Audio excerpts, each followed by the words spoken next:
Madame, Monsieur, bonsoir. En ouverture de ce journal, le dîner du président Macron avec son homologue Orban, alors que les relations franco-hongroises prospèrent en dépit des antagonismes entre les deux chefs d'État. Un de ses propos juste avant les européennes de 2019, lorsqu'il se posait en adversaire d'Orban et de Salvini sur la question de l'immigration. Leur divergence, Macron et Orban se rencontrent assez fréquemment car ils ont des intérêts en commun, aussi bien face à l'Allemagne que sur d'autres sujets moins connus du grand public. Alors, au-delà de l'opposition idéologique qui caractérise les deux dirigeants, qui est réelle, il y a aussi des sujets sur lesquels ils s'entendent très bien, ce qui était initialement prévu, ce que la France utilise pour doubler Siemens, car les Allemands également présents, eux, ils cherchent à bloquer le projet hongrois. Et puis, on pourrait aussi parler du Tchad, ce pays d'Afrique centrale, dernier bastion français en Afrique, où récemment, la Hongrie a annoncé envoyer une mission civile et militaire, officiellement à la demande du président tchadien. Bon, c'est clairement un geste diplomatique en faveur de la France, qui a dû être négocié, parce que la Hongrie n'a même pas d'ambassade au Tchad, et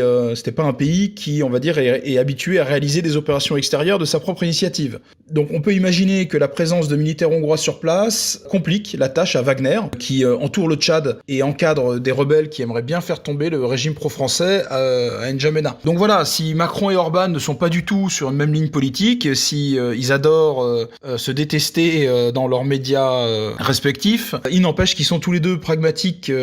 et qui savent s'entendre lorsque leur intérêt les y pousse, et c'est ce qui nous démontre cette coopération franco-hongroise, où les projets de coopération se sont multipliés comme jamais auparavant, que ce soit au Tchad, sur la politique agricole ou dans le nucléaire.